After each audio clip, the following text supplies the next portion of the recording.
Good morning, boys and girls. Nice to see you all. Well, first of all, could you tell me what that is in English? Could you say that again? Robot. No, it's robot. Say it again, please. Robot. That's good. Okay. Now, have you seen this movie? What's the name of the big fat robot? In Chinese? In English? Either. Somebody say 大白. Okay, it's Baymax. Actually, it's a fictitious robot capable of fully autonomous movement, thinking, reasoning, speaking, just like a human. Well, in fact, this has more to do with sci-fi films than with real life. But that time is fast approaching and might soon be reality. So first of all, I would like you to watch this video released by Boston Dynamics this February and take a good look at its upgraded Atlas robot. While watching, please consider in what ways it is made more human. Are we clear?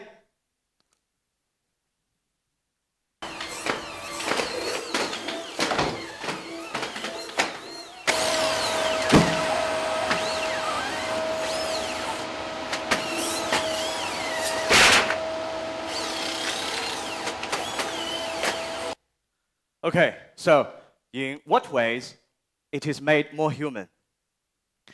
Okay, please. They act like humans, they move like humans, and yes, they do human jobs. Right, just act like humans. And they also look like humans. Yes, they look like a human.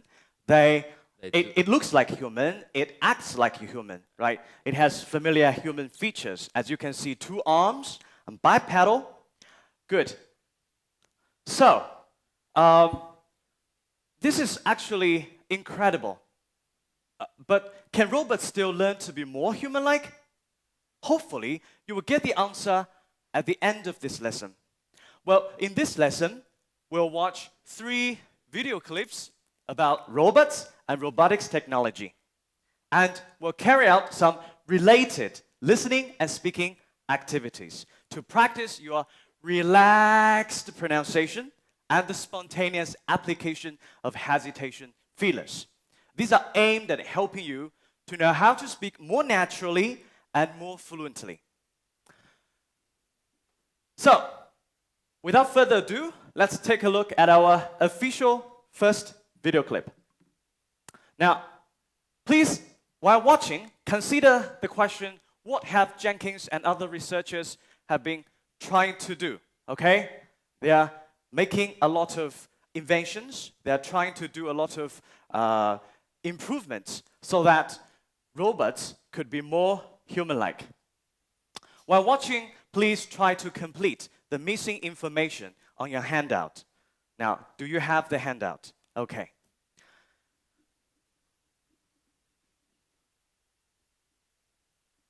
What we're really trying to do is get robots out of the lab and into use with people and figure out, how are robots going to be able to help people do more, accomplish more things, and also improve the quality of life of everybody across society.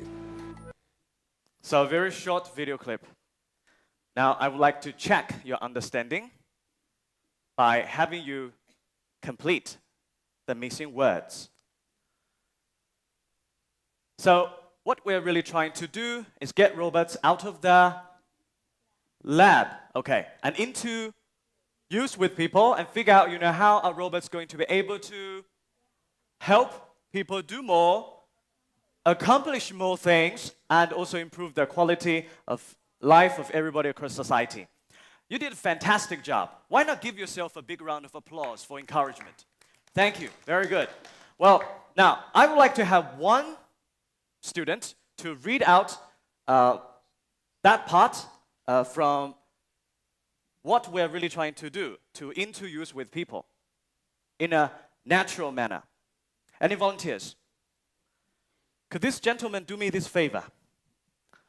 Could you read that part out? What we are really trying to do is get robots out of the lab and into use with people. Okay, thank you very much. Now, my fellow boys and girls, did you pay attention to how he pronounced the prepositional phrase out of? And also, while you were watching the video, did you pay attention to how Jenkins, the narrator, pronounced the prepositional phrase out of? I'm not sure if you still remember the difference. Well, instead of being pronounced as out of word by word, Jenkins actually pronounced the two words as if they were one word, outer. Outer, okay? And in English, this is called relaxed pronunciation. Okay? For example, a lot of would be pronounced as a lotta.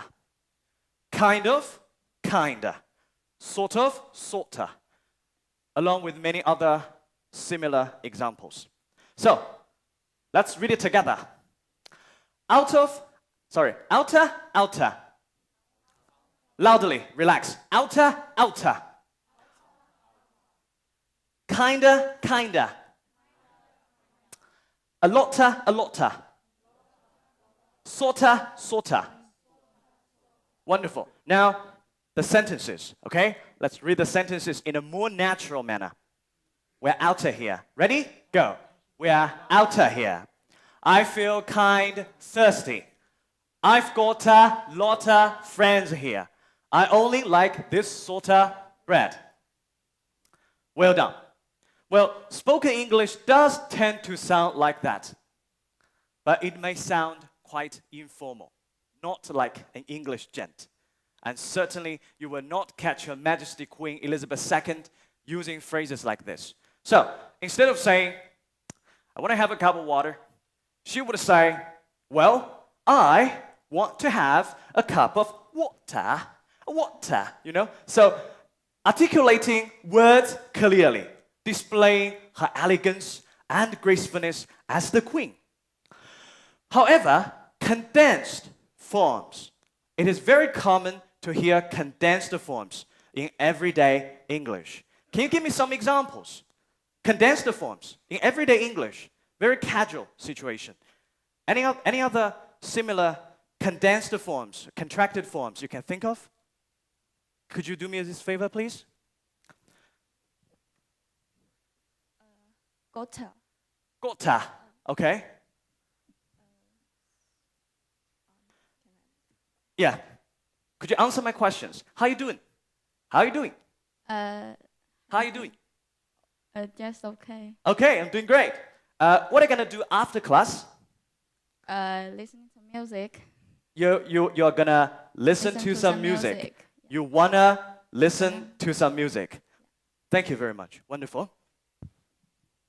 Well, I have put sorta, gotta, lotta, kinda, horta all together in one sentence. This is a kind of tongue twister created by myself.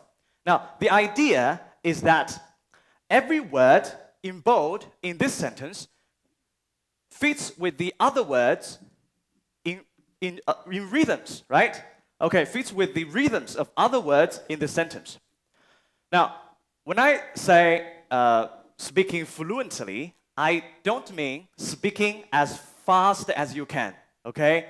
You need to speak clearly. You need to speak naturally and make your speech more connected. I could speak very fast. A case in point is this tongue twister. Good cookies could be cooked by good cooker if a good cooker could cook good cookies. But it doesn't sound right. But if I pay attention to the rhythm, if I pay attention to the sense group, it may sound different. How about this time? Good cookies could be cooked by good cook if a good cook cook good cookies. It sounds better. Okay, now let's try this sentence, this tongue twister, 2 times. First time, slowly. Here's sorta, gotta, lotta, kinda, horta, mocha. Ready? Go. Here's sorta, gotta, lotta, kinda, horta, mocha. One more time, quickly. Here's sorta, gotta, lotta, kinda, horta, mocha. Here's sorta, gotta, lotta, kinda, horta, mocha. Okay.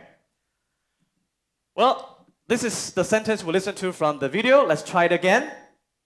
What we're really trying to do, ready? Go. What we're really trying to do is get robots out of the lab and into use with people. Well, another way of speaking more naturally and make you speak more connected is hesitation feelers.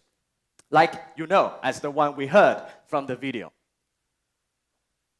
So hesitation feelers serve the purpose of filling in what would otherwise be gaps of silence as you search for the right words, right? There are some more examples like yeah, well, and blah, blah, blah. So let's try to put this strategy into application by creating a sentence of our free will. Anybody?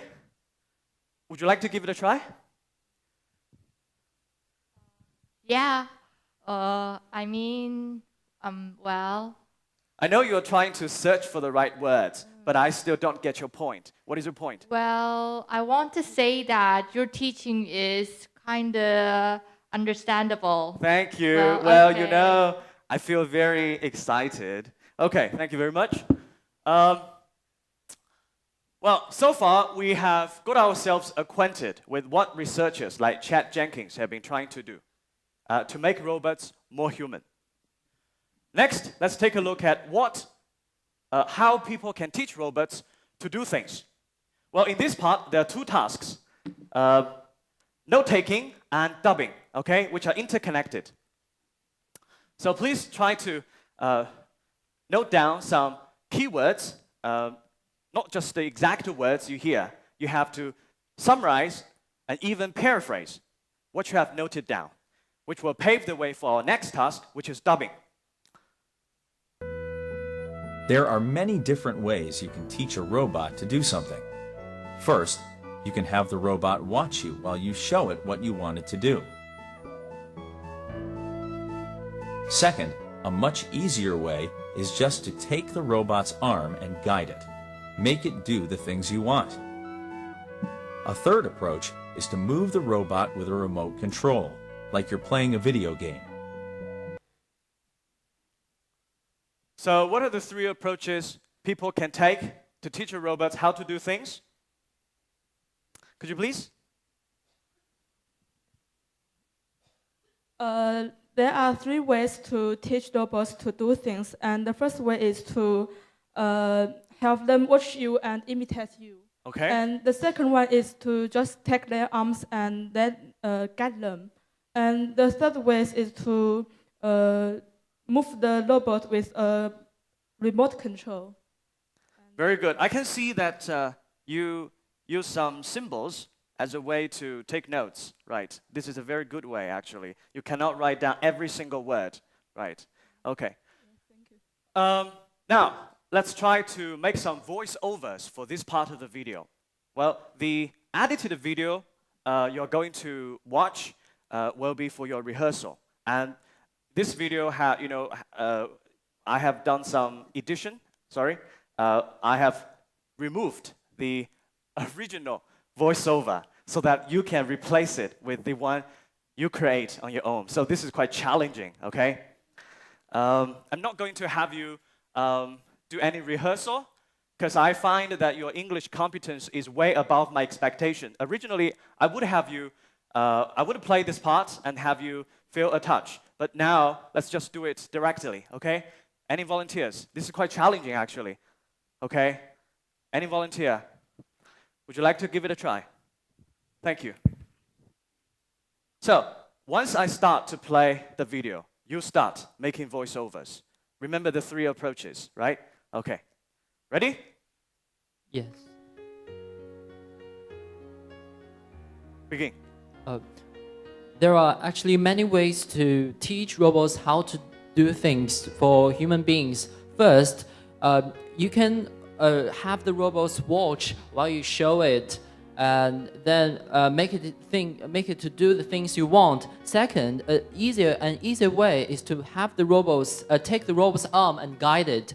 Third, the third approach is to move the robots with a remote control. Okay. A little bit slower, but doesn't matter.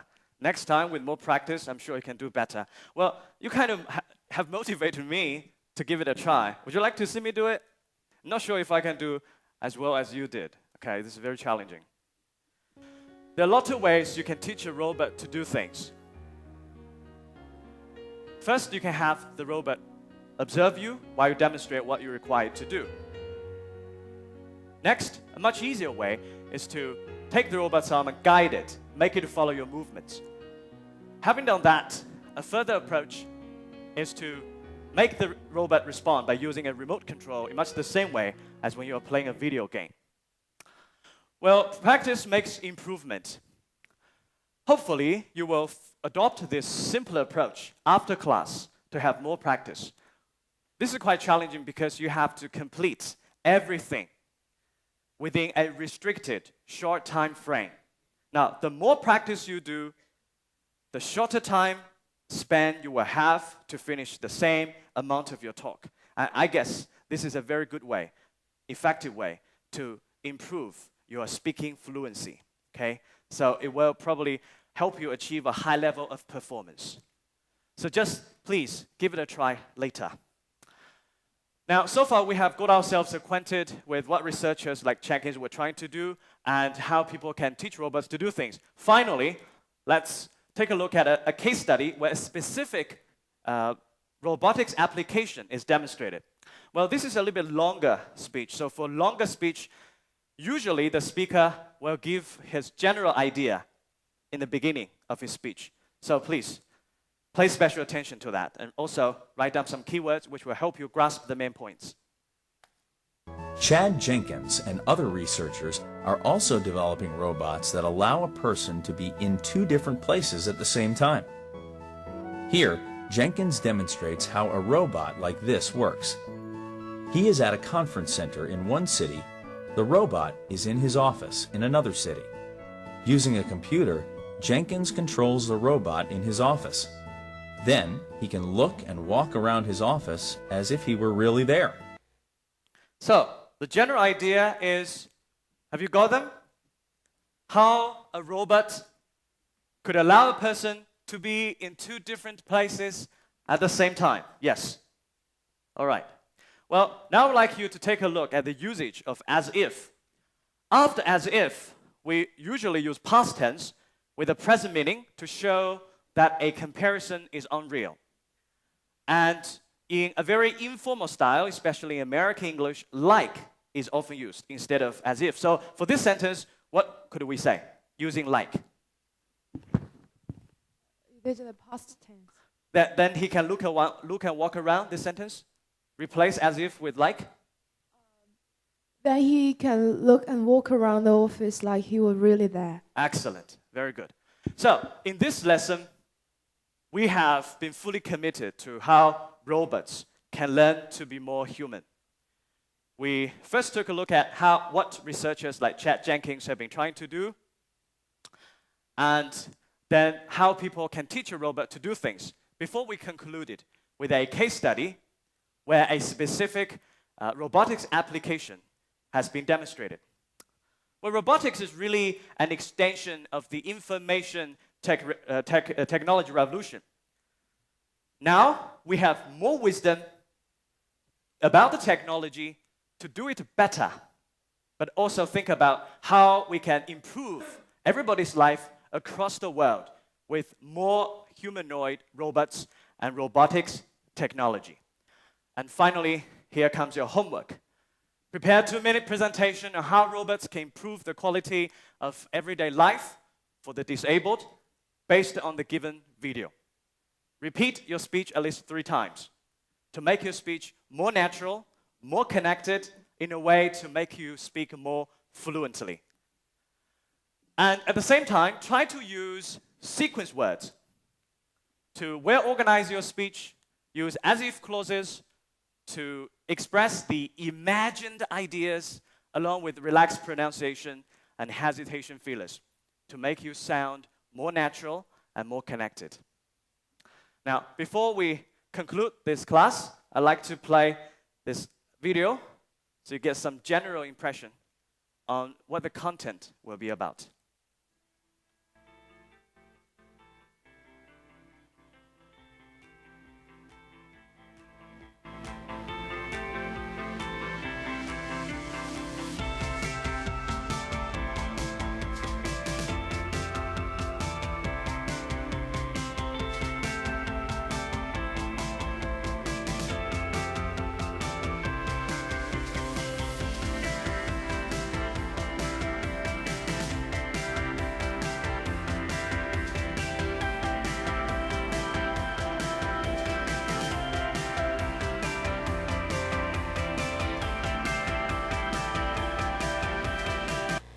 Okay, that's all we have for today's class. Thank you very much for your cooperation.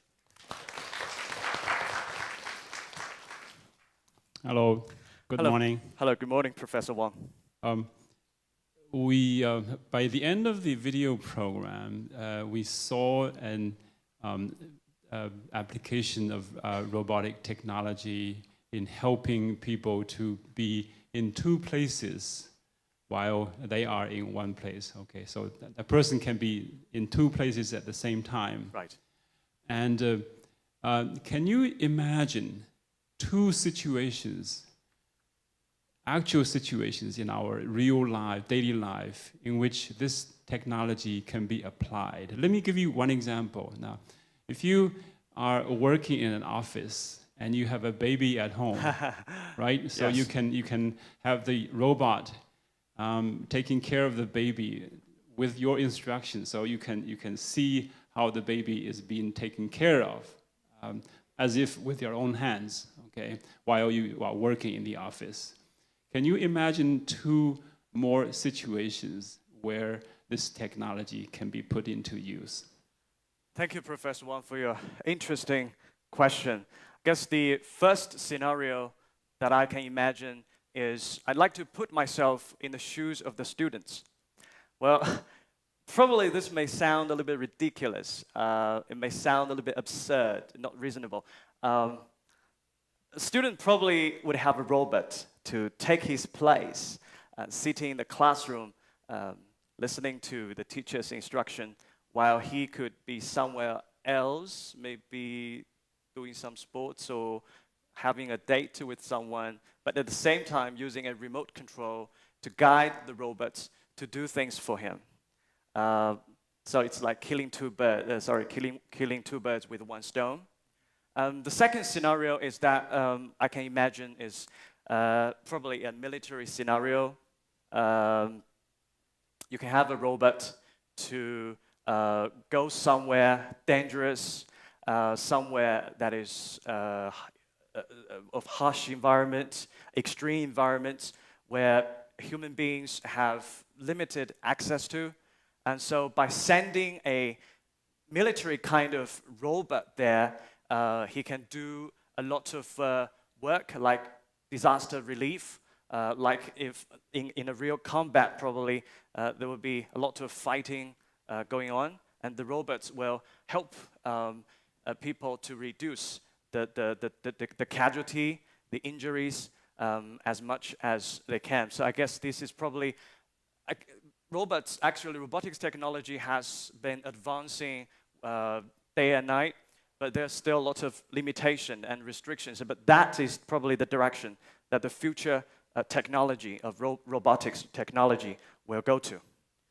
Thank you very much. Thank you.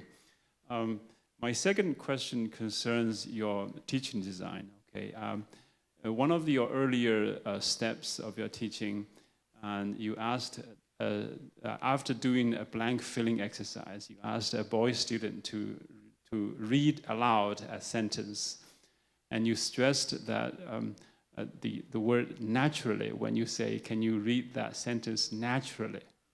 Okay. When you asked that student to read that sentence naturally, how did you expect your student to interpret the word naturally? Naturally is, I can find equivalent to that word, spontaneously. Just not get prepared beforehand. It's just follow your heart, take things as they go, play it by ears without any preparation. Well, that is a broad sense understanding. Well, to my teaching, actually, I expected my students' English proficiency to be a little bit lower than that of today's. So I don't want to give them a hard time at the beginning of the class. I want them to naturally read out the preposition or phrase. That's the first purpose. The second purpose is that I expected my students. Sorry, you can explain that later, but okay. The first things first. Okay, my question was, how did you expect your student to define and interpret the word naturally, not Okay. what you, okay? Right, So, right. and then after that, then you can explain Okay. how you would expect them to speak, to speak in the natural way that you expect them to speak. Natural way, I guess it's just the way they do. They normally do. Before they take this lesson, they probably don't know the tricks. They just do it casually, the way they do. Probably they don't have a clear understanding of what naturally means. They just do it naturally, casually, the way they want, the way they usually do in their everyday English application. But what I expect them to do is that I expect them to do it like a native speaker does, outer. It depends, well, on the situation. Sometimes, if it's an informal situation, you can use the relaxed pronunciation. But if it's a formal situation, probably you can avoid using it. So I would like to have them understand after my lesson how they can apply this speaking strategy into real application. I'm not sure if I have Yeah, so by asking them to read naturally, did you expect them to read in the same way as the narrator, as Okay. the said, or did you expect them to read as if there were two words rather than one word? I guess there are two phases. In the preliminary phase, I expect them to do it the way they do. But in the second phase, after training, because it takes time to speak like a native speaker, it takes time to speak naturally in the real sense. So I guess they need constant practice. Constant dripping wears away the stone. With more practice, with my guidance every step of the way, they will achieve a high level of performance in order to live up to my expectation of my definition of being natural in presenting the ideas. That's my understanding. Thank you very much. Thank you.